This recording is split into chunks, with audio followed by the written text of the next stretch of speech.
الحمدللہ رب العالمین والصلاة والسلام علی محمد الامین اعوذ باللہ من الشیطان الرجیم بسم اللہ الرحمن الرحیم۔ خواتین و حضرات، ہم سورہ مائدہ کی آیت 35 سے درس کی ابتدا کر رہے ہیں۔ اس سے پیچھے حرابہ کا قانون بیان ہوا، اس قانون کی بہت سی تفصیلات ہم پڑھ چکے ہیں۔ اس سے جو اہم حقائق سامنے آتے ہیں ان کا اعادہ کر لینا چاہیے۔ پہلی بات یہ معلوم ہوتی ہے کہ اللہ تعالیٰ نے اس قانون میں جرم کی نوعیت اور مجرم کے حالات کی رعایت ملحوظ رکھی ہے۔ چنانچہ تمام قوانین کی یہ مسلمہ حقیقت شریعت کے تمام قوانین میں بھی ملحوظ رہے گی کہ ہم جرم کی نوعیت بھی دیکھیں گے، مجرم کے حالات بھی دیکھیں گے اور اس کے لحاظ سے سزا کا انتخاب کریں گے۔ جب کسی جرم کی کوئی ایک سزا بیان کر دی جائے تو اس کے ہرگز یہ معنی نہیں ہوتے کہ ہر مجرم کو وہی سزا دے دی جائے۔ اس کا مطلب یہ ہوتا ہے کہ یہ آخری سزا ہے، اس سے آگے کوئی سزا نہیں دی جا سکتی، لیکن یہ سزا اس وقت دی جائے گی جب جرم اپنی نوعیت کے لحاظ سے اور مجرم اپنے حالات کے لحاظ سے کسی رعایت کا مستحق نہ رہے۔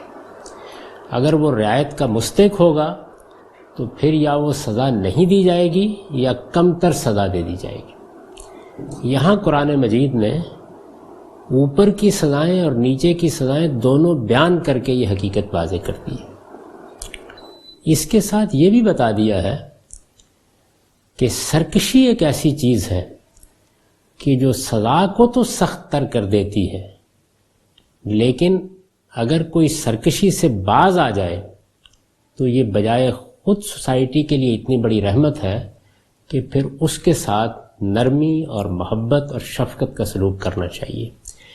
چنانچہ اس آیت کا خاتمہ جس چیز پر ہوا وہ یہ تھا کہ فَاعْلَمُوا أَنَّ اللَّهَ غَفُورٌ رَحِيمٌ، تم اچھی طرح جان لو، اچھی طرح سمجھ لو کہ اللہ بخشنے والا ہے، اس کی شفقت ابدی ہے۔ چنانچہ اس پر جو البیان کا نوٹ ہے اس میں یہ خاص طور پر بات واضح کی گئی ہے کہ آیت میں فَاعْلَمُوا کے لفظ کے زور کو اگر ذہن میں رکھیے تو یہ بات صاف نکلتی ہے کہ قابو میں آنے سے پہلے ہی توبہ و اصلاح کر لینے والوں کے معاملے میں حکومت کے لیے کوئی انتقامی کارروائی جائز نہیں ہے۔ خدا غفور اور رحیم ہے، جب وہ پکڑ سے پہلے توبہ و اصلاح کرنے والوں کو معاف کر دیتا ہے تو اس کے بندوں کا رویہ اس سے الگ کیوں؟ یعنی جو لوگ آمادہ بغاوت ہو جائیں، سرکشی اختیار کر لیں، سوسائٹی کے نظم کو چیلنج کر دیں، اس کے مقابلے میں کھڑے ہو جائیں، اس کی مختلف صورتیں ہم زیر بحث لا چکے ہیں۔ اگر وہ قانون کے سامنے سرفکندہ ہو جائیں، اپنے آپ کو قانون کے سامنے پیش کر دیں، تو پھر ان سے جو جرائم عام طریقے پہ سرزد ہوئے ہیں ان سے متعلق تو قوانین نافذ ہوں گے، لیکن انہوں نے حرابہ کی یا فساد فی الارض کی سزائیں نہیں دی جائیں۔ اسی طرح یہ بات قرآن مجید نے اس میں واضح کر دی ہے کہ اگر کسی شخص کو آپ سوسائٹی سے الگ کرنا چاہتے ہیں، اس سے خاص سوسائٹی کی تطہیر مقصود ہے یا اس کی تربیت مقصود ہے، تو اس کے لیے قدیم تمدن کے لحاظ سے جو طریقہ اختیار کیا جا سکتا تھا وہ بہت سے مفاسد سے پاک تھا۔ یعنی اگر کسی مجرم کو جلاوطن کر دیا گیا ہے، علاقہ بدر کر دیا گیا ہے، تو وہ چاہے گا تو تنہا چلا جائے گا، چاہے گا تو اپنے خاندان کے ساتھ چلا جائے گا۔ لیکن جب ہم کسی کو جیل میں ڈالتے ہیں تو اس میں اس طرح کی بہت سی سہولتیں اس کو حاصل نہیں ہوتی۔ چنانچہ اس سے یہ بات معلوم ہوتی ہے کہ ہمیں بھی اپنے جیل خانے کے قواعد میں اس طرح کی چیزوں کا لحاظ کرنا چاہیے، اور جیل کی سزا کو مجرم کے لیے تطہیر ہی کا ذریعہ بنانا چاہیے، تزکیہ ہی کا ذریعہ بنانا چاہیے، تربیت ہی کا ذریعہ بنانا چاہیے، نفسیاتی اذیت کا ذریعہ نہیں بننے دینا چاہیے، کیونکہ اس کا یہ بڑا نقصان ہوتا ہے کہ پھر جب نفسیات ایک مرتبہ مجروح ہو جاتی ہیں تو آدمی کی اصلاح بہت مشکل ہو جاتی ہے۔ میں نے اس پر ایک تفصیلی مضمون لکھا تھا، میری کتاب برہان میں دیکھ لیا جا سکتا ہے، اس میں قید کی سزا سے متعلق بہت سی چیزیں میں نے بیان کر دی تھی اور یہ بتایا تھا کہ اس کے مفاسد کیا ہیں اور ان مفاسد کو دور کرنے کے لیے انسان کو کتنا بیدار اور کتنا حساس ہونا چاہیے۔ یہ خدا کی شریعت ہے، یعنی اللہ تعالیٰ نے یہ بات اس پس منظر میں بیان کی تھی کہ اگر یہود آمادہ فساد ہو رہے ہیں، سرکشی کرنے کے لیے تیار ہو گئے ہیں، رسول اللہ صلی اللہ علیہ وسلم کے مقابل میں کھڑے ہو گئے ہیں، تو پھر اس طرح کے مجرموں کی یہ سزا ہوتی ہے۔ اور اس طرح ہمیں یہ تعلیم حاصل ہو گئی کہ شریعت کے نقطہ نظر سے ہماری عدالتوں کے ہاتھ بندھے ہوئے نہیں ہیں۔ اگر اس قانون کے مطابق ہمارے ہاں بھی عدالتیں کام کرنا شروع کر دیں تو سرکشی کی جو صورتیں دور جدید میں ہمارے سامنے آ رہی ہیں، جس کی ایک مثال دہشت گردی ہے، یا لوگوں کو محض مخالفت کی بنیاد پر مارنا، اغوا کرنا، تاوان کے لیے اغوا کر لینا اور اس طرح کے جرائم ہیں، ان کا بڑی حد تک سد باد کیا جا سکتا ہے۔ اس سے آگے اب فرمایا کہ یہ خدا کی شریعت ہے، یہ مضمون مقدر ہے، آگے کے جملے سے سمجھ میں آ جاتا ہے۔ یا ایھا الذین آمنوا اتقوا اللہ، ایمان والو خدا سے ڈرتے رہو، یعنی اس کے بارے میں خدا سے ڈرتے رہو۔ یہ جو قرآن مجید میں بعض موقعوں کے اوپر ایک حکم آتا ہے، تقوی اختیار کرو، نیکی اختیار کرو، خیر اختیار کرو، تو اس کا ایک موقع ہوتا ہے، اس موقع کو سیاق و سباق سے سمجھ لینا چاہیے، ورنہ ایک وہ مجرد تلقین یا نصیحت بن کے رہ جاتی ہے، درا حالے کہ قرآن کا وہ مقصود نہیں ہوتا۔ تو فرمایا کہ اس کے بارے میں، یعنی خدا کی اس شریعت کے بارے میں خدا سے ڈرتے رہو، وابتغوا الیہ الوسیلہ، اس کا تقرب ڈھونڈو۔ عربی زبان میں وسیلہ کا لفظ تقرب کے معنی میں استعمال ہوتا ہے، یعنی خدا کے قریب ہونے کی کوشش کرو۔ انسان کو جب خدا کی سچی معرفت حاصل ہوتی ہے تو اس کی سب سے بڑی آرزو یہی ہوتی ہے کہ اس کا قریبی تعلق اپنے پروردگار سے قائم ہو۔ اور مذہب جب اپنی تعلیم یا اپنی دعوت لے کے آتا ہے تو وہ بھی اصل میں انسان کو یہی بتاتا ہے کہ تم اپنی ماں کے قریب ہو، اپنے باپ کے قریب ہو، اپنے اعزاء کے قریب ہو، اپنے کاروباری مفادات کے قریب ہو، اپنے وطن کے قریب ہو، اپنی دنیا کے قریب ہو، لیکن حقیقت میں تو تم کو اپنے پروردگار کے قریب ہونا چاہیے۔ پروردگار کے قریب ہونے کی دعوت یہی در حقیقت تزکیے کا باعث بنتی ہے۔ نماز اسی لیے ہے، روزہ اسی لیے ہے، خدا کا ذکر اسی لیے ہے، انبیاء کی تذکیر اسی لیے ہے، یہ سب چیزیں اسی مقصد کے لیے۔ تو ارشاد فرمایا کہ اس کا تقرب ڈھونڈو اور اس کے لیے کیا کرو، وجاہدوا فی سبیلہ، اس کی راہ میں برابر جد و جہد کرتے رہو۔ یہ جو میں نے اس کے لیے کے الفاظ نکال دیے ہیں تو اس سے بھی قرآن مجید کے اسالیب کو سمجھنے میں مدد ملے گی۔ یعنی بعض موقعوں پر عطف اس طریقے سے آ جاتے ہیں کہ وہ نتیجے کو بیان کر رہے ہوتے ہیں، استدراک کا فائدہ دے رہے ہوتے ہیں، مدعا کی حقیقت کی طرف توجہ دلا رہے ہوتے ہیں، علت بیان کر رہے ہوتے ہیں۔ ان تمام چیزوں کو عطف کے طریقے پر بیان کرنا یہ قرآن مجید کی عربیت کے اسالیب میں سے ہے، تو ان پہ نگاہ رکھنی چاہیے۔ یہ خدا کی شریعت ہے، ایمان والو اس کے بارے میں خدا سے لڑتے رہو، اس کا تقرب ڈھونڈو اور اس کے لیے اس کی راہ میں برابر جد و جہد کرتے رہو تاکہ فلاح پاؤ۔ وَجَاهِدُوا فِي سَبِيلِهِ لَعَلَّكُمْ تُفْلِحُونَ، اس پر البیان کا نوٹ ہے، اس لیے کہ خدا سے قربت کا واسطہ یہی جد و جہد ہے۔ یعنی یہ جو فرمایا کہ برابر جد و جہد کرتے ہو، جاہدوا فی سبیلہ، تو اصل میں جاہدوا فی سبیلہ کی یہ ہدایت ہے، جس پر انسان عمل کرے تو اس کو خدا کی قربت حاصل ہوتی ہے۔ یوں سمجھ لیجئے کہ جو بات پہلے کہی کہ خدا کی قربت حاصل کرو، تو سوال پیدا ہوا کہ کیسے آدمی خدا کی قربت حاصل کرے؟ کیا آسمان کی طرف پرواز کرنا شروع کر دے؟ کیا کسی خانقاہ میں جا کے بیٹھ جائے؟ کیا تپسیا کرے؟ کیا جنگل کی راہ لے؟ کیا نروان حاصل کرنے کے لیے کچھ مراقبے کرے؟ فرمایا نہیں، خدا کی راہ میں جد و جہد کرو۔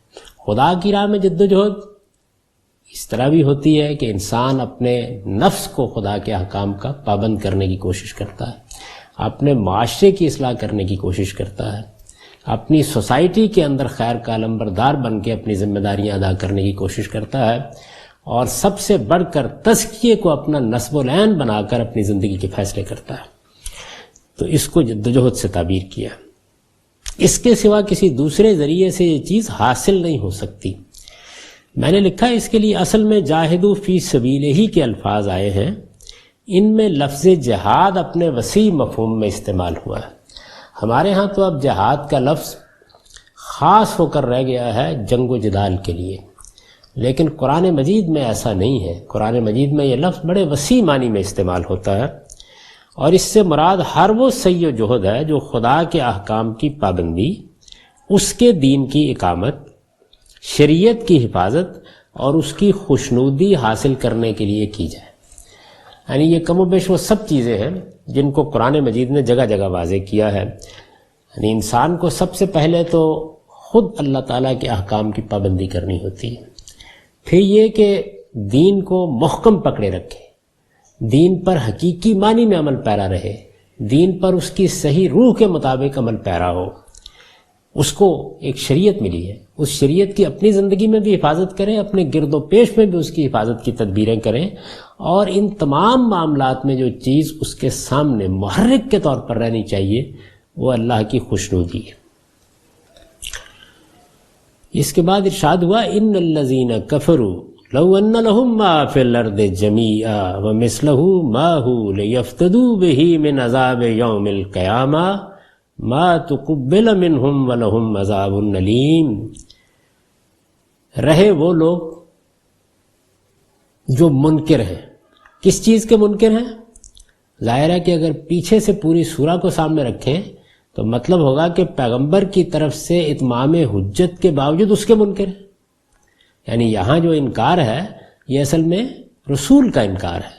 تو فرمایا کہ رہے وہ لوگ جو پیغمبر کی طرف سے اتمام حجت کے باوجود اس کے منکر ہیں، یعنی اس شریعت کے منکر ہیں، پیغمبر کی دعوت کے منکر ہیں، ساری بات واضح ہو جانے کے باوجود بھی اس کو اختیار کرنے کے لیے تیار نہیں ہیں، تو ارشاد ہوا کہ انہیں اگر زمین کی ساری دولت حاصل ہو جائے اور اس کے ساتھ اتنی اور بھی حاصل ہو جائے، یعنی زمین میں جو کچھ اللہ کے خزانے ہیں اس سے دگنے حاصل ہو جائیں، اور وہ اس کو فدیے میں دے دے، لیفتدوا بہ، وہ اس کو فدیے میں دے دے اور اس سے یہ چاہے کہ وہ قیامت کے عذاب سے بچ جائے، تو ارشاد ہوا کہ وہ اس سے قبول نہیں کی جائے۔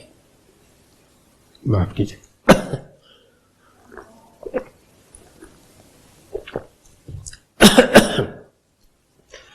وہ اس کو فدیے میں دے دے اور اس کا مقصود یہ ہو کہ وہ اللہ کے عذاب سے اپنے آپ کو چھڑا لے، تو یہ اس سے قبول نہیں کی جائے گی۔ وَلَهُمْ عَذَابٌ أَلِيمٌ، اور انہیں دردناک سزا مل کر رہے گی۔ يُرِيدُونَ أَن يَخْرُجُوا مِنَ النَّارِ وَمَا هُمْ بِخَارِجِينَ مِنْهَا، وہ اس آگ سے نکلنا چاہیں گے مگر کبھی نکل نہ سکیں گے، ان کے لیے وہاں دائمی عذاب ہے۔ تو یہ بتا دیا کہ جب اللہ تعالیٰ کا پیغمبر اتمام حجت کر دیتا ہے، حق واضح ہو جاتا ہے، ہر چیز بالکل متعین ہو جاتی ہے، پھر کسی شخص کے لیے کوئی عذر باقی نہیں رہتا، اور اگر کوئی شخص اس کے بعد بھی جانتے بوجھتے انکار پر اصرار کرتا ہے تو پھر اس کی سزا وہی ہے جو یہاں بیان کر دی گئی ہے۔ قرآن مجید میں یہ سزا یعنی ہمیشہ ہمیشہ کے لیے جہنم میں ڈال دینے کی سزا اور اس طرح کی جو سخت سزائیں ہیں وہ انہی لوگوں کے لیے بیان ہوئی ہیں جو سرکشی پر آمادہ ہیں، خدا کے مقابلے میں کھڑے ہو گئے ہیں، جانتے بوجھتے حق کا انکار کر رہے ہیں، ان کو معلوم ہو گیا کہ صحیح بات کیا ہے لیکن وہ اس کو ماننے کے لیے تیار نہیں ہے۔ اس طرح کے لوگ اس امتحان کے قانون کے مطابق پھر قابل معافی نہیں رہتے۔ وَالسَّارِقُ وَالسَّارِقَةُ فَاقْطَعُوا أَيْدِيَهُمَا جَزَاءً بِمَا كَسَبَا نَكَالًا مِّنَ اللَّهِ وَاللَّهُ عَزِيزٌ حَكِيمٌ۔ اب ظاہر ہے کہ پیچھے اللہ تعالیٰ کی شریعت کا ایک حکم بیان ہوا، اس کے بعد کچھ ضروری نصیحت کی گئی۔ یہ قرآن کا عام انداز ہے کیونکہ وہ محض قانون دینے نہیں آیا وہ اصل میں خدا کا تقوی پیدا کرنے کے لیے آیا ہے. اس کی اصل دعوت وہی ہے جس کو یہاں خدا کا تقرب ڈھونڈو کے الفاظ میں بیان کیا گیا ہے. وہ یہ چاہتا ہے کہ اسی چیز کو منزل مقصود بنا کر انسان زندگی کا سفر کرے، اور یہ بتانا چاہتا ہے کہ اصلی چیز یہ ہے کہ انسان حق کے سامنے سر جھکا دے. اگر کوئی حق کے مقابلے میں سرکشی اختیار کرتا ہے تو وہ حقیقی مجرم ہے اور وہ قابل معافی نہیں ہوگا. تو اس پر تنبیہ کی اور پھر دوسری بات بیان کر دی. وسارے کا تو وسارے کو وسارے کا، چور مرد ہو یا عورت، فقطعوا ایدیہما، ان کے ہاتھ کاٹ دو، جزام بما کسبا، ان دونوں کے عمل کی پاداش میں، نکالم من اللہ، اور اللہ کی طرف سے عبرتناک سزا کے طور پر، واللہ عزیز حکیم، اور یاد رکھو کہ اللہ سب پر غالب ہے، وہ بڑی حکمت والا ہے. یہ قرآن مجید میں جو سزائیں بیان ہوئی ہیں ان میں سے دوسری سزا ہے. یعنی اس سے پہلے حرابہ کی سزا بیان ہوئی، اس کی وضاحت میں کر چکا کہ جو لوگ سرکشی پر آمادہ ہوں، خدا کے قانون کو چیلنج کریں، ان کی سزا کیا ہوگی. اب یہ بتایا کہ چور کی کیا سزا ہے. اگر آپ غور کریں تو جو بڑے بڑے جرائم انسان سے سرزد ہوتے ہیں ان میں یا تو یہ ہوگا کہ کسی کی جان کے خلاف آپ اقدام کریں گے، جس کو قتل کہا جاتا ہے، اس کی سزائیں بیان ہو چکی ہیں. سورہ بقرہ میں بتا دیا ہے کہ اس کے لیے قصاص کا قانون کیا ہے اور اس میں اللہ تعالیٰ کیا چاہتے ہیں. دوسری چیز یہ ہے کہ کسی کی آبرو کے خلاف کوئی اقدام کیا جائے. چنانچہ بدکاری کی سزا سورہ نور میں بیان ہوئی ہے. بدکاری کی تہمت لگا دی جائے، کیونکہ ہمارے ہاں اس کی بہت اہمیت ہے کہ کسی شخص کی عفت عصمت کے معاملے میں کوئی سوال سوسائٹی میں پیدا نہ ہو.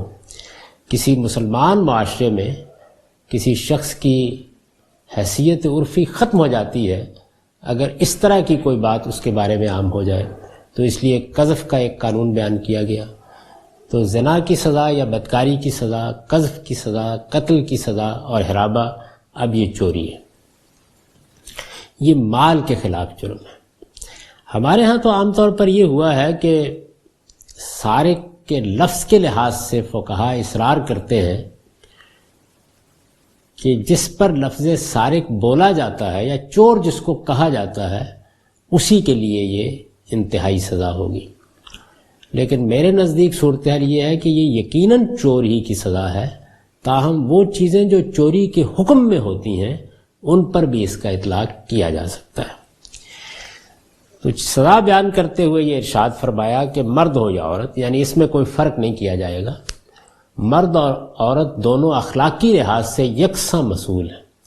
چنانچہ زنا کی سزا میں بھی الزانیۃ والزانی، وہاں بھی یہی طریقہ اختیار کیا ہے، یہاں بھی یہی طریقہ اختیار کیا ہے کہ اس میں کوئی فرق نہیں کیا جائے گا. تو ارشاد فرمایا ہے کہ ان کے ہاتھ کاٹ دو، اور ہاتھ کاٹ دو کے بعد وجہ بتائی ہے کہ اتنی سخت سزا اس کے لیے کیوں مقرر کی جا رہی ہے. سب سے پہلے یہ دیکھیے کہ یہ ہاتھ کاٹنے کا جو حکم دیا گیا ہے اس کی شرح و توضیح میں ہم کیا کہیں گے. البیان کا نوٹ ہے، اصل الفاظ ہیں فقطعوا ایدیہما، ان کے دونوں ہاتھ کاٹ دو. لفظ ید، عربی زبان میں ید ہاتھ کو کہتے ہیں. لفظ ید کے قطعی اطلاق کی بنا پر ہاتھ ہمیشہ پونچے سے کاٹا جائے گا. ایک تو میں نے یہ اس سوال کا جواب دیا ہے کہ جب ہاتھ کاٹنا ہے تو ہاتھ کاٹنے کے معاملے میں ایک بحث یہ پیدا ہو جاتی ہے کہ اگر آپ نے 2 انگلیاں بھی کاٹ دی ہیں تو ہاتھ کاٹنے کا لفظ اس پر بولا تو جا سکتا ہے، اور اس کو اگر آپ پورے بازو تک پھیلا دیں تو تب بھی ہم کہتے ہیں ہاتھ اٹھائیے.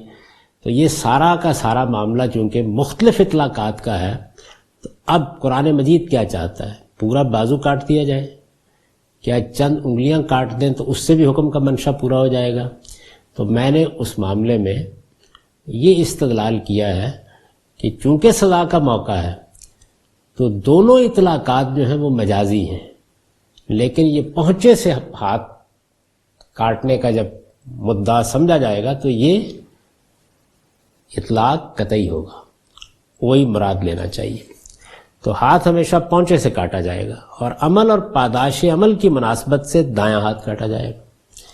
یعنی چونکہ آگے یہ بیان کیا ہے کہ ان کے عمل کی پاداش میں، تو عام طور پر انسان دائیں ہاتھی سے کام کرتے ہیں۔ چوری کرنے والا بھی اگر جائے گا تو یہی ہاتھ بڑھائے گا عام حالات میں، کیونکہ یہی طریقہ ہے، تو اس وجہ سے دایاں ہاتھ کاٹا جائے گا۔ اس لیے کہ انسانوں میں اعلیٰ کسب کی حیثیت اصلاً اسی کو حاصل ہے۔ اب ظاہر ہے اس میں یہ فقہی سوال پیدا ہوتا ہے کہ بہت سے لوگ تو ایسے ہوتے ہیں کہ جو بائیں ہاتھی سب کام کرتے ہیں، تو اس کا تعلق فقہ کی تفصیلات سے ہے۔ یعنی ایک عمومی قانون بیان کر دیا جاتا ہے، پھر اس کے اطلاق کے معاملے میں اس طرح کی چیزیں ملحوظ رکھی جاتی ہیں، ان کو یہاں بیان کرنا مقصود نہیں ہے۔ اس سزا کے بارے میں یہ بات البتہ واضح رہنی چاہیے کہ یہ چور مرد اور چور عورت کی سزا ہے۔ یعنی اس میں قرآن مجید نے یہ نہیں کیا کہ فعل کے صیغے استعمال کیے، جس نے چوری کی، جس نے کچھ چرا لیا، یہ اسلوب نہیں اختیار کیا۔ چور مرد اور چور عورت، تو یہ چور مرد اور چور عورت کی سزا ہے۔ قرآن نے اس کے لیے سارق اور سارقہ کے الفاظ استعمال کیے ہیں۔ عربی زبان کے اسالیب بلاغت سے واقف ہر شخص جانتا ہے کہ یہ صفت کے صیغے ہیں، یعنی چور عورت، چور مرد، یہ صفت کے صیغے ہیں، یہ فعل نہیں ہے۔ یعنی یہ نہیں کہا گیا کہ جس نے کچھ چرا لیا، بلکہ لفظ چور استعمال کیا گیا ہے، جو وقوع فعل میں اہتمام پر دلالت کرتے ہیں۔ ظاہر بات ہے کہ ہم اگر کسی بچے نے مثال کے طور پر گھر میں سے کوئی چیز چرا لی ہے، یا کسی ملازم نے کوئی چیز اسی طریقے سے غائب کر دی ہے، تو یہ نہیں کہتے کہ یہ اب چور ہو گیا ہے۔ چور کا لفظ جب بولا جاتا ہے تو اس کا مطلب یہ ہے کہ یہ جو فعل ہے چوری کا، یہ اس اہتمام کے ساتھ ہونا شروع ہو گیا کہ اب اس کے لیے لفظ بولا جا سکے، یہ اس کی صفت بن گئی ہے، یہ محض ایک آدھ واقعہ نہیں ہے، یا محض فعل کا صدور نہیں ہوا سادہ طریقے پر۔ لہٰذا ان کا اطلاق فعل سرقہ کی کسی ایسی ہی نوعیت پر کیا جا سکتا ہے جس کے ارتکاب کو چوری اور جس کے مرتکب کو چور قرار دیا جا سکے۔ یعنی اب سزا دیتے وقت یہ لحاظ رکھا جائے گا کہ جس کو ہم سزا دینے جا رہے ہیں وہ چور ہو۔ یعنی یہ اہتمام جو لفظ کے اندر موجود ہے، یہ سزا کے معاملے میں بھی ملحوظ رہے گا۔ چنانچہ اگر کوئی بچہ اپنے باپ یا کوئی عورت اپنے شوہر کی جیب سے چند روپے اڑا لیتی ہے، کوئی شخص کسی کی بہت معمولی قدر و قیمت کی کوئی چیز چرا لے جاتا ہے، یا کسی کے باغ سے کچھ پھل یا کسی کے کھیت سے کچھ سبزیاں توڑ لیتا ہے، یا بغیر کسی حفاظت کے کسی جگہ ڈالا ہوا کوئی مال اچک لیتا ہے، یا آوارہ چرتی ہوئی کوئی گائے یا بھینس ہانک کر لے جاتا ہے، دیہات میں یہ چیز ہو جاتی ہے، یا کسی اضطرار اور مجبوری کی بنا پر اس فعل شنی کا ارتکاب کرتا ہے، تو بے شک یہ سب ناشائستہ افعال ہیں اور ان پر اسے تادیب و تنبیہ بھی ہونی چاہیے، لیکن یہ وہ چوری نہیں ہے جس کا حکم ان آیات میں بیان ہوا ہے۔ اس ساری بات کا خلاصہ یہ ہے کہ جب چوری کا ارتکاب ہوگا تو جرم کی نوعیت دیکھیں گے اور مجرم کے حالات دیکھیں گے، دونوں چیزوں کا لحاظ کیا جائے گا۔ یہاں جرم کی نوعیت پر بحث کی گئی ہے، مجرم کے حالات تو ہر حال میں دیکھے ہی جائیں گے، وہ ہر جرم میں دیکھے جائیں گے، لیکن قرآن کے الفاظ کا تقاضا یہ ہے کہ جرم کی نوعیت بھی دیکھی جائے کہ وہ کس صورت میں ہوا ہے۔ تو معمولی نوعیت کے جرائم پر اس کا اطلاق نہیں کیا جائے گا، لہٰذا یہ انتہائی سزا ہے اور صرف اسی صورت میں دی جائے گی جب مجرم اپنے جرم کی نوعیت اور اپنے حالات کے لحاظ سے کسی رعایت کا مستحق نہ رہا ہو۔ یعنی ہم جب قانون بنائیں گے تو اس قانون میں چوری کی سزائیں مثال کے طور پر بیان کریں گے کہ اگر کوئی شخص چوری کرتا ہے تو اس کو 5 سال کے لیے جیل میں ڈال دیا جائے گا، یہ 10 کوڑے مارے جائیں گے، یا اتنا جرمانہ کیا جائے گا۔ فرض کیجئے کہ اس طرح کی ہم نے سزائیں بیان کر دی، 3-4 بیان کر دی، عدالت کی ثوابدید پر چھوڑ دیا۔ پھر اس میں یہ لکھیں گے کہ اگر وہ شخص مسلمان ہے اور چوری کا جرم جس طریقے سے ہوا ہے اور جو اس کے احوال ہیں ان سب کو دیکھنے کے بعد عدالت اس نتیجے پر پہنچتی ہے کہ یہ کسی رعایت کا مستحق نہیں ہے، تو پھر وہ اس کو قرآن مجید کے حکم کے مطابق یہ سزا دے گی، یعنی اس کا ہاتھ کاٹ دے گی۔ اس لیے میں نے بار بار یہ توجہ دلائی ہے کہ یہ انتہائی سزا ہے۔ زنا کے جرم میں بھی 100 کوڑے کی سزا انتہائی سزا ہے، اور جب یہ شرائط پوری ہو جائے تب دی جائے گی۔ یہی وجہ ہے کہ سیدنا عمر رضی اللہ عنہ نے عام الربادہ میں یہ سزا نہیں دی. یہی سبب ہے کہ جب لونڈیوں کا معاملہ زیر بحث آیا تو قرآن نے کہا کہ ان کو زنا کی وہ سزا نہیں دی جائے گی. اس سے یہ بات واضح کر دی کہ جرم کی نوعیت اور مجرم کے حالات کی رعایت ملحوظ رکھنا ضروری ہے، اور یہ بھی واضح کر دیا کہ جہاں ایک ہی سزا بیان ہوئی ہے وہ انتہائی سزا ہے، یعنی وہ اسی وقت دی جا سکتی ہے جب اس کے یہ شرائط پورے ہو جائیں. سیدنا عمر رضی اللہ عنہ کے اس اقدام سے بعض لوگوں نے یہ غلط استدلال کر ڈالا، اور بعض لوگ کیا، بعض بڑے مفکرین نے دور حاضر میں یہ غلط استدلال کر ڈالا کہ مسلمانوں کے حکمران کو حق حاصل ہے کہ وہ قرآن مجید کی بیان کردہ سزاؤں کو معطل کر دے، تعویق پہ ڈال دے، یا کسی خاص صورتحال میں منسوخی کر دے. یہ ہرگز سیدنا عمر کے پیش نظر نہیں تھا، وہ اس کی جسارت بھی نہیں کر سکتے تھے، اور یہ بات بھی غلط سمجھی گئی ہے. اصل چیز یہ ہے کہ ہر سزا کے لیے کچھ شرائط و حدود ہیں، وہ پورے ہوں گے تو وہ سزا دی جائے گی. سیدنا عمر نے وہ سزا اس لیے نہیں دی کہ اس کو وہ معطل کرنے کا فیصلہ کر رہے تھے اور اس طرح اپنا کوئی انتظامی اختیار استعمال کر رہے تھے، نہیں، وہ ان شرائط ہی کو پورا ہوتا ہوا نہیں دیکھ رہے تھے جن کے بعد یہ سزا دی جا سکتی ہے، چنانچہ انہوں نے سزا کو اٹھا دیا. تو کبھی پوری اٹھا دی جائے گی اور کبھی کوئی کم تر سزا دے دی جائے گی. تو یہ چیز ہے جس کو اگر سمجھ لیا جائے تو پھر اسلامی سزاؤں سے متعلق یا شریعت کی سزاؤں سے متعلق جو بحثیں پیدا ہوتی ہیں وہ بڑی حد تک ختم ہو جائیں گی.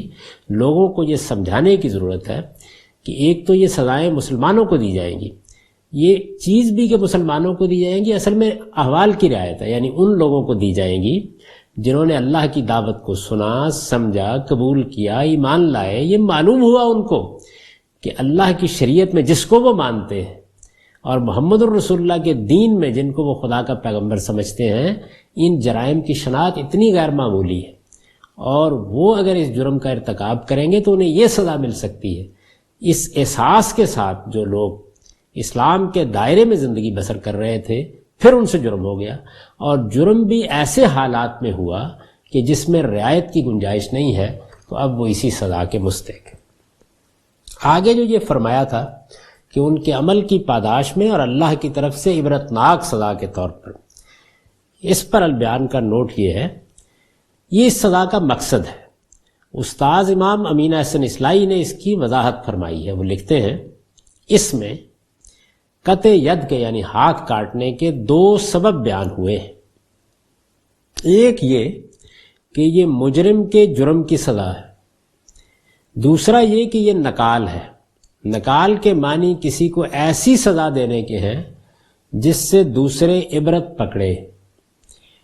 ان دونوں کے درمیان حرف عطف کا نہ ہونا اس بات کی دلیل ہے. یہ نہیں کہا کہ جزام بما کسبا و نکالم من اللہ، حرف عطف نہیں ہے، اس کے بغیر آئی ہیں یہ دونوں باتیں. تو استاد امام لکھتے ہیں کہ ان دونوں کے درمیان حرف عطف کا نہ ہونا اس بات کی دلیل ہے کہ یہ دونوں باتیں اس سزا میں بیک وقت مطلوب ہیں، یعنی یہ پاداش عمل بھی ہے اور دوسروں کے لیے سامان عبرت بھی. جو لوگ اس کے ان دونوں ہی پہلوؤں پر بیک وقت نظر نہیں ڈالتے، وہ بسا اوقات اس خلجان میں مبتلا ہو جاتے ہیں کہ جرم کے اعتبار سے سزا زیادہ سخت ہے، حالانکہ اس سزا میں متعین اس جرم کی سزا ہی نہیں ہے جو مجرم سے واقع ہوا، بلکہ ان بہت سے جرائم کی روک تھام بھی اس میں شامل ہے جن کا وہ اپنے فعل سے محرک بن سکتا ہے. یعنی جب کسی سوسائٹی میں جرم کا ارتکاب ہوتا ہے تو مجرم صرف جرم ہی کا ارتکاب نہیں کرتا، وہ دوسروں کے لیے ترغیب کا باعث بھی بنتا ہے، ان کے لیے راہ بھی کھولتا ہے. اگر اس کو ایسی سزا نہ دی جائے جو دوسروں کے حوصلے پست کر دے، جنس کی طرح مال کی بھوک بھی انسان کے اندر بڑی ہی شدید ہے، اگر اس حرص کو ذرا ڈھیل مل جائے تو پھر اس کے نتائج کیا کچھ نکل سکتے ہیں، اس کا اندازہ کرنے کے لیے موجودہ زمانے کے حالات میں کافی سامان عبرت موجود ہے، بشرطے کہ دیکھنے والی آنکھیں موجود ہوں. یعنی جو چوریاں پہلے ہوتی تھی وہ تو ہوتی ہی ہیں، اس کے ساتھ اب لیڈر رہنما چوریاں کرتے ہیں، قومی خزانے لوٹے جاتے ہیں، اور معلوم نہیں کیسے کیسے بڑے جرائم کا ارتکاب سوسائٹی میں ہوتا ہے. وہ روپیہ جو ٹیکس کے طور پر غریب آدمی امیر آدمی مل کے دیتے ہیں کہ ریاست کا نظم چلایا جائے، وہ بھی معلوم نہیں کن کی جیبوں میں چلا جاتا ہے. یہی معاملہ باقی معاشرتی زندگی میں لوگوں کے احوال کا ہے. تو اس طرح کی صورت جب پیدا ہو جائے اور پھر اس کے بعد قانون بھی بے بسی کے ساتھ دیکھ رہا ہو تو جرم کو نہیں روکا جا سکتا۔ اس زمانے کے کسی متمدن سے متمدن ملک کے صرف 1 سال کے وہ ہولناک جرائم جمع کر لیے جائیں جو محض چوری کی وجہ سے پیش آئے تو وہ آنکھیں کھول دینے کے لیے کافی ہے۔ لیکن تہذیب جدید کے مارے ہوئے انسان کی پیشانی یہ سن کر تو عرق آلود ہو جاتی ہے کہ چوری پر کسی کا ہاتھ کٹ جائے، لیکن ان ہزاروں دل ہلا دینے والے واقعات سے اس کا دل نہیں پسیجتا جو بالواسطہ یا بلا واسطہ چوری کی راہ سے ظہور میں آتے ہیں۔ چوری کوئی مفرد جرم نہیں ہے بلکہ یہ مجموعہ جرائم ہے جس سے طرح طرح کے ہولناک جرائم ظہور میں آتے ہیں۔ اگر چوری کی راہ مسدود ہو جائے تو یہ یا تو بالکل ہی ناپید ہو جائیں گے یا کم از کم یہ کہ انتہائی حد تک کم ہو جائیں گے۔ چنانچہ تجربہ گواہ ہے کہ چوری پر ہاتھ کاٹنے کی سزا سے نہ صرف چوری کے واقعات انتہائی حد تک کم ہو گئے بلکہ دوسرے جرائم میں بھی انتہائی کمی ہو گئی۔ پھر اگر چند ہاتھ کٹ جانے سے ہزاروں سر، ہزاروں گھر، ہزاروں آبروئیں محفوظ ہو جائیں، ظلم و شقاوت اور حرص و نسل کی بربادی کے بہت سے ابواب کا خاتمہ ہو جائے تو عقل سلیم تو یہی کہتی ہے کہ یہ مہنگا سودا نہیں ہے بلکہ نہایت بابرکت سودا ہے، لیکن موجودہ زمانے کے دانش فروشوں کی سمجھ میں یہ بات نہیں آتی۔ موجودہ زمانے میں چونکہ لوگوں کے ہاں مجرموں کے معاملے میں کچھ فلسفے پیدا ہو گئے ہیں، یعنی وہ یہ سمجھتے ہیں کہ ایک مجرم نفسیاتی دباؤ میں جرم کا ارتکاب کرتا ہے، اس کی تربیت میں کمی ہوتی ہے، اور بھی اس طرح کے بہت سے معاملات ہیں جو اس کا باعث بن جاتے ہیں۔ پھر اس نے تو جرم کا ارتکاب کر لیا، ہم اب ایک انسان کے ساتھ معاملہ کرنے جا رہے ہیں، ہم ریاست کے منصب پر بیٹھے ہوئے ہیں، عدالت کے منصب پر بیٹھے ہوئے ہیں، ہمارا انداز بے رحمانہ نہیں ہونا چاہیے۔ اسی طریقے سے وہ یہ استدلال بھی کرتے ہیں کہ اگر کوئی عدالت کسی جرم پر سزا دیتی ہے تو آخر شواہد، قرائن، اسی طرح کی چیزیں ہوں گی، ان میں غلطی کا بھی امکان ہوتا ہے، تو ایسی سخت سزائیں نہیں دینی چاہیے۔ یہی وجہ ہے کہ اس چیز کو واضح کرنے کی ضرورت ہے کہ قرآن مجید میں یہ جو سخت سزائیں بیان ہوئی ہیں یہ ان تمام چیزوں کی رعایت کو ملحوظ رکھ کے بیان کی گئی ہیں، یعنی یہ انتہائی سزائیں ہیں، آخری سزائیں ہیں، اور یہ اسی وقت دی جائیں گی جب اس طرح کا کوئی احتمال باقی نہیں ہوگا۔ ادنا درجے میں بھی اگر اس طرح کی کوئی چیز ہوگی تو پھر یہ سزا نہیں دی جائے گی، اس سے کم تر سزا دینے کا عدالت کو اختیار ہوگا، اور جس طرح کہ میں نے عرض کیا بعض حالات میں سزا سرے سے اٹھا دی جائے گی، ہو سکتا ہے کہ اس میں کوئی تنبیہ یا توجہ دلانے تک بات محدود رہ جائے۔ اس کے بعد ارشاد ہوا فَمَن تَابَ مِن بَعْدِ ظُلْمِهِ وَأَصْلَحَ فَإِنَّ اللَّهَ يَتُوبُ عَلَيْهِ، پھر جس نے اس ظلم کے بعد توبہ اور اصلاح کر لی تو اللہ اس پر عنایت کی نظر کرے گا۔ ان اللہ غفور الرحیم، بے شک اللہ بخشنے والا ہے، اس کی شفقت ابدی ہے۔ اس سزا سے متعلق یہ کچھ ضروری حقائق تھے جو بیان کر دیے ہیں۔ اس میں یہ جو آخری بات کہی ہے کہ اللہ اس پر عنایت کی نظر کرے گا، اس کے بارے میں یہ بات سمجھ لینی چاہیے کہ اس سے واضح ہے کہ اصلاح توبہ کے لیے ایک لازمی شرط کی حیثیت رکھتی ہے۔ اسی طرح یہ بھی واضح ہے کہ آخرت میں نجات توبہ اور اصلاح ہی سے ہو سکتی ہے۔ دنیاوی سزا نہ توبہ کا بدل ہے اور نہ توبہ اس کے لیے بدل ہو سکتی ہے۔ چنانچہ توبہ و اصلاح کے باوجود حکومت یہ سزا لازماً نافذ کرے گی، اور دنیا میں یہ سزا پا لینے کے باوجود آخرت کا معاملہ توبہ اور اصلاح ہی سے درست ہوگا۔ یہ اس پر البیان کا نوٹ ہے، یعنی مطلب یہ ہے کہ یہاں توبہ کا یا اصلاح کا یہ مقصود نہیں ہے کہ اب سزا نہیں دی جائے گی۔